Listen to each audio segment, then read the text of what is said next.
যদি 3 দিন অনাহারে যাই, 4 দিনের দিনে দড়ি কলসি নিয়ে সুরধনির জলে ঝাঁপ দিয়ে আত্মবিসর্জন, আত্মহত্যা করব।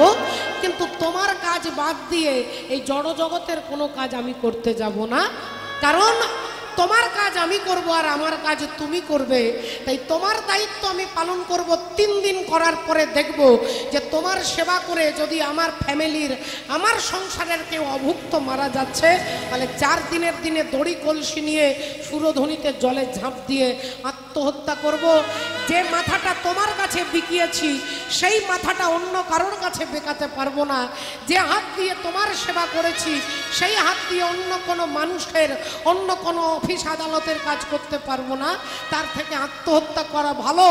মহাপ্রভুর সঙ্গে সঙ্গে শ্রীবাসকে জড়িয়ে ধরে বলছেন, শ্রীবাস, যদি এটাও সম্ভব হতে পারে, লক্ষ্মীর ভান্ডার খালি হয়ে যেতে পারে, লক্ষ্মীর ভান্ডার, মা অন্নপূর্ণার ভান্ডার খালি হয়ে যেতে পারে, কিন্তু তোমার সংসারে কখনো অভাব হবে না।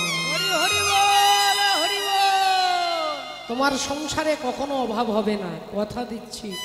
তোমার সংসার চালানোর দায়িত্ব আমার দায়িত্ব। এটাকে বলে আত্মনিবেদন, এটাকে বলে শরণাগতি, একে বলে অনন্য ভক্তি।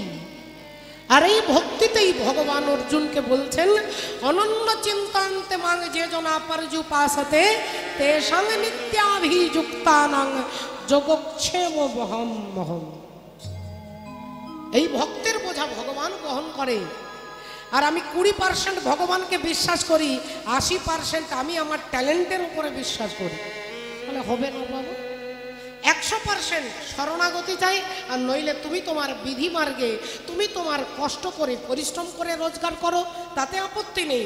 কিন্তু শরণাগতি হলে 100-তে 100% যদি শরণাগতি থাকে, তবে আপনার দায়িত্ব ভগবান বহন করবেন। হরি হরি বল, হরি বল। আর আমি কিছু ছেড়ে দিলাম, যেখানটা আমি পারবো না সেখানটা বলছি তোমার যা ইচ্ছে তুমি তাই করো, আর যেখানটা আমি পারবো সেটা আমি জোর করে করছি, একে শরণাগতি বলে না বাবা।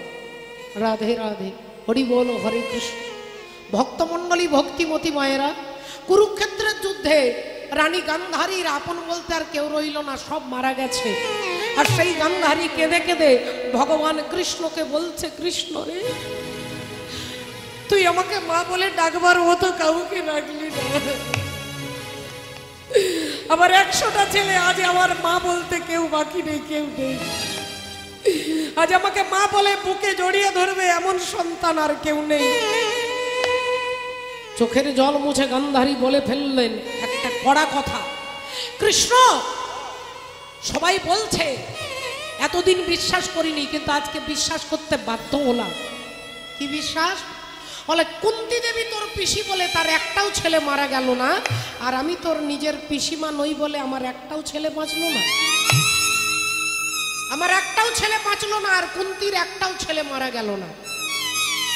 আমাদের অনেক সময় দুঃখের জন্য দুঃখ হয় না, অনেক সময় দুঃখ হয় ওই পাশের বাড়ির সুখ দেখে। অনেক সময় দুঃখের কারণে আমরা দুঃখী হই না, অনেক সময় অপরের সুখের জন্য আমরা দুঃখী হই। গান্ধারীর একটাও ছেলে বেঁচে নেই, এর থেকে আরো বড় দুঃখ, কুন্তির একটাও ছেলে মরেনি। তাহলে আমি তোর পিসি না নই বলে তুই আমার একটাও ছেলেকে রাখলি না, আর কুন্তি তোর পিসি বলে তাকে একটাও ছেলেকে তুই মারলি না। এ কথা যেই বলেছে ভগবান শ্রী হরি, রাধে রাধে গান্ধারীর হাতে ধরে নিয়ে যাচ্ছে, চলো পিসিমা, চলো তোমাকে একটা জায়গা নিয়ে যাব, চলো না, চলো না। এই কথা বলতে বলতে কুরুক্ষেত্রের মাঠে দাঁড়িয়ে একটা বড় প্রকাণ্ড গাছের তলায় দাঁড়িয়ে ভগবান বললেন, দেখো তো পিসিমা কি দেখা যাচ্ছে? দেখা যাচ্ছে একটা বড় পাখির বাসা। পিসিমাকে একটু তাকিয়ে দেখো তো পাখির বাসাতে পাখি আছে কিনা। গান্ধারী বললেন, হ্যাঁ আছে, 5টা বাচ্চা আছে, ছোট ছোট বাচ্চা, আর একটা মনে হয় তাদের মা আছে।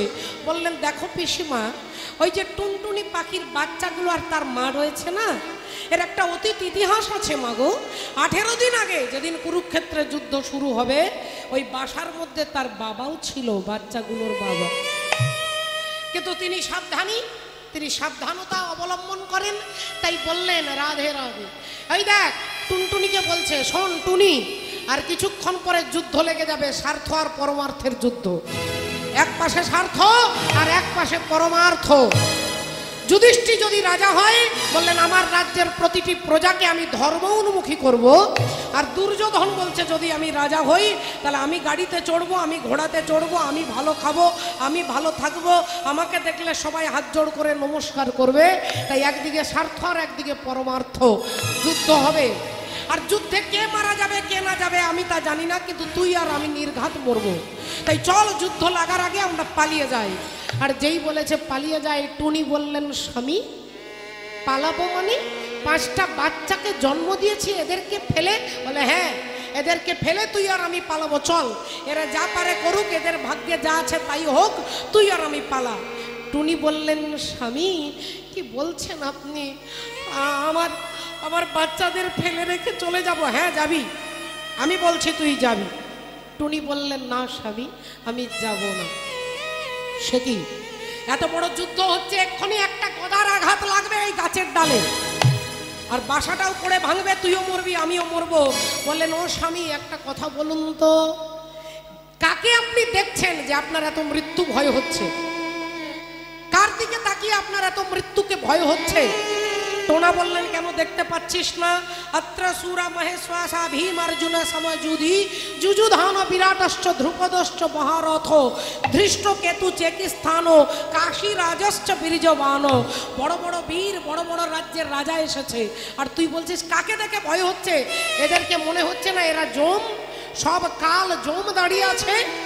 টুনি বললেন স্বামী যার দিকে তাকালে মৃত্যুকে ভয় হয় আপনি তার দিকে তাকিয়েছেন, কিন্তু যাকে দেখলে মৃত্যুকে জয় করা যায় আপনি তার দিকে একবারও তাকালেন না। যাকে দেখলে মৃত্যুকে জয় করা যায় আপনি তার দিকে একবারও তাকালেন না। টোনা বললেন কার কথা বলছিস তুই, কে সে? বললেন একবার তাকিয়ে দেখুন অর্জুনের রথের ওপরে, অর্জুনের রথের দিকে তাকিয়ে দেখুন বসে আছে যিনি জীবনের জীবন পরমাত্মা দয়াল শ্রীকৃষ্ণ মহাপ্রভু স্বয়ং, জগতের নাথ, সৃষ্টি স্থিতি প্রলয়ের মালিক তিনি। তার দিকে তাকালে তো মৃত্যু ভয় চলে যাবে, আপনি তার দিকে তাকান। টুনি বললেন এ কথা। টোনা বলল তাহলে তুই থাক আমি চললাম। টোনা উড়ে চলে গেলেন। টুনি বললেন যাও যাও যাও স্বামী, এটাই জগৎ সংসারের নিয়ম। যেদিন স্বার্থে আঘাত লাগে সেদিন আত্মীয় পরিজন সব ফেলে চলে যায়। তাই আপনি চলে যান স্বামী, চলে যান। এই দেহটা অনিত্য, আর এই অনিত্য দেহের স্বামী আপনি, আপনিও অনিত্য। আপনি অনিত্য, বাবা অনিত্য, মা অনিত্য, সন্তান অনিত্য।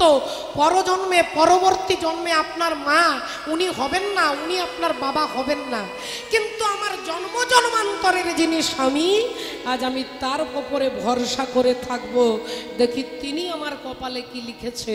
তাই টোনা উড়ে চলে গেল, আর টুনি 5টা বাচ্চাকে ডানা দিয়ে ঢাকা দিয়ে আজকে কেঁদে কেঁদে যেন বলছে, ফোনে নয় মনে মনে বলছে যে হে গোবিন্দ, হে দয়াল, তুমি নাকি ভক্তাধীন।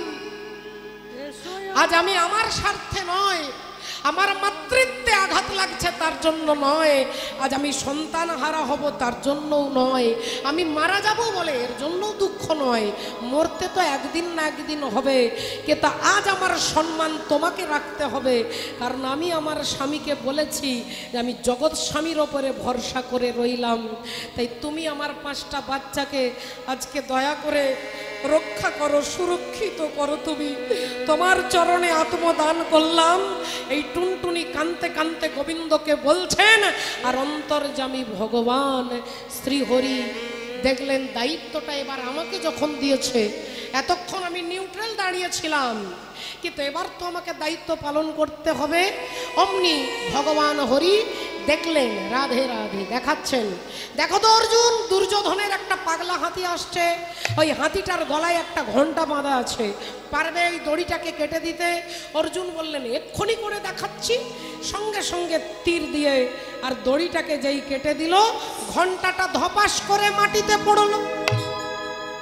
ছুটে নিয়ে গেলেন ভগবান ঘন্টা, আর ঘন্টাটা বুকে করে নিয়ে 5টা বাচ্চা টুনটুনিকে ওই ঘন্টার ভেতরে নিয়ে বুকে করে নিয়ে যাচ্ছে। আর যেই নিয়ে যাচ্ছে অমনি টুনি ভেতর থেকে বলছে, দয়াময় আমাদের কোথায় নিয়ে যাচ্ছ গো? বললেন এমন একটা জায়গায় নিয়ে যাব যেখানে কোনো মৃত্যু ভয় নয়।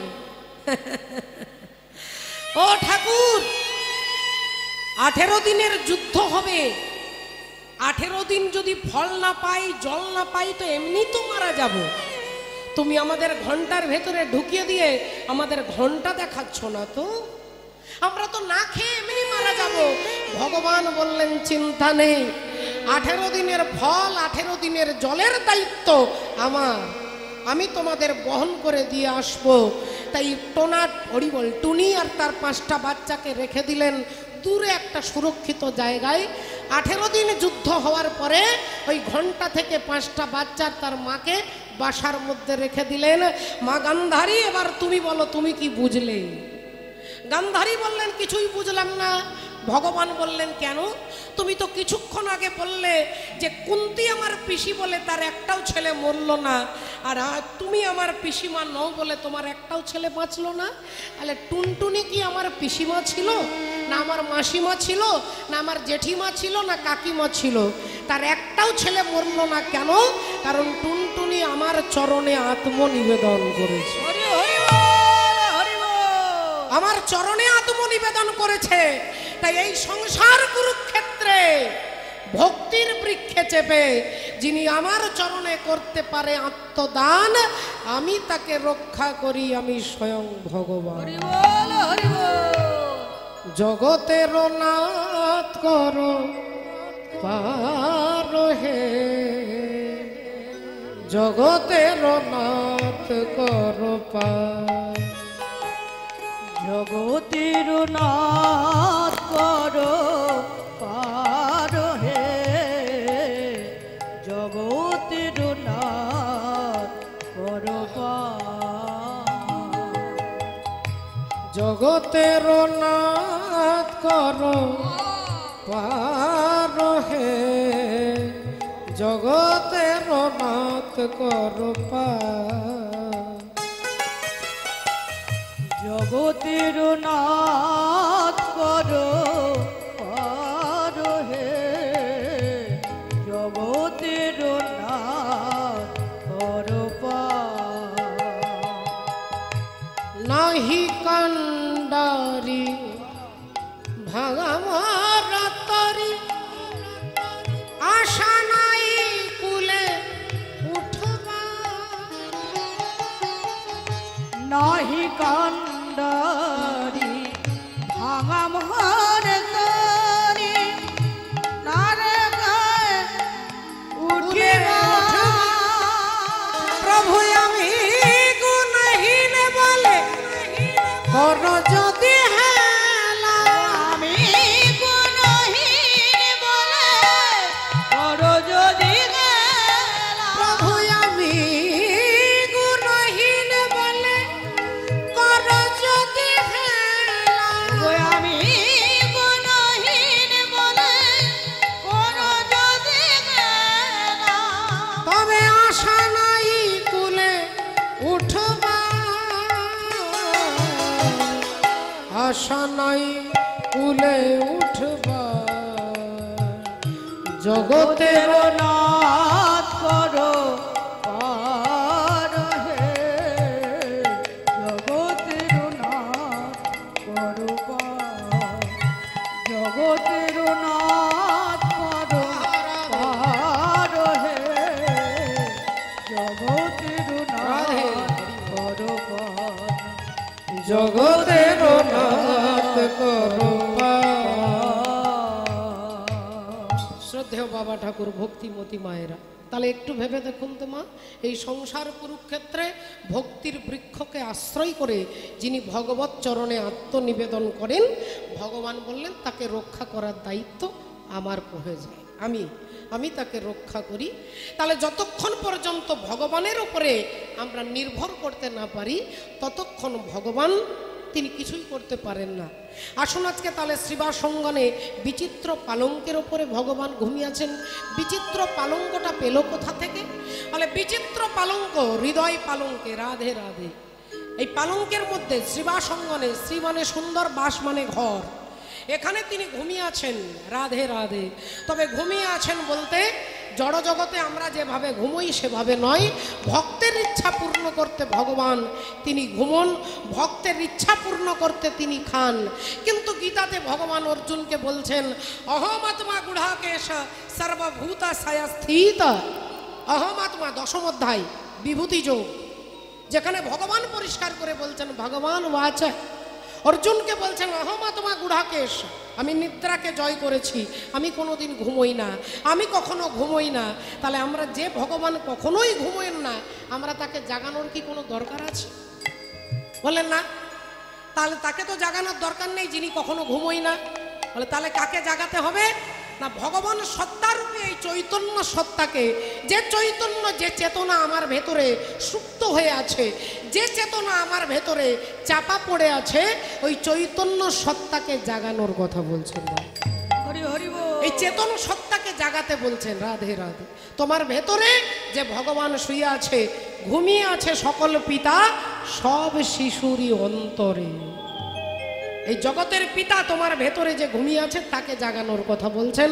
তাই চৈতন্য মহাপ্রভুকে আজকে ভক্তবৃন্দ জাগাচ্ছেন। ওঠো ওঠো গোরা চাঁদ, হা হা, গৌর সুন্দরকে জাগাচ্ছে। নিশি পাহাড়িলা, ওঠো ওঠো গোরা চাঁদ, নিশি পাহাড়িল। ওঠো ওঠো গোরা চাঁদ, নিশি পাহাড়িল। ও যে নদিয়ার লোক সব, আজ নদিয়ার লোক সব, ওগ জাগিয়া বৈঠল। আজ নদিয়ার লোক সবে জাগিয়া বৈঠল। ওঠো ওঠো রাজা নিশি পাহাড়িল। ওঠো ওঠো রাজা নিশি পাহাড়িল। অরুণ উদয় ভেলা,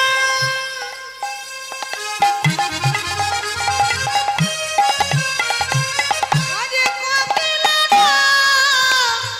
ধ্বনি,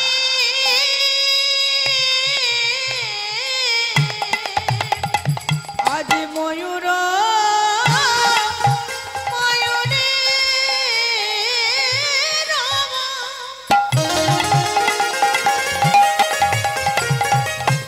কোকিলের ধ্বনি, আর কত সুখে নিদ্রা যাও হে। আজ কত সুখে নিদ্রা যাহে, আমার গোরাতি জমনি, কত সুখে নিদ্রা যাহে গোরাতি জমনি। ওঠো ওঠো গোরা চাঁদ, নিশি পাহাড়িল। ওঠো ওঠো গোরা চাঁদ, নিশি পাহাড়িল।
করজোড় করি কহে বাসুদেব ঘোষে, আজি কত নিদ্রা যাও হে গোরা নিদের আলি।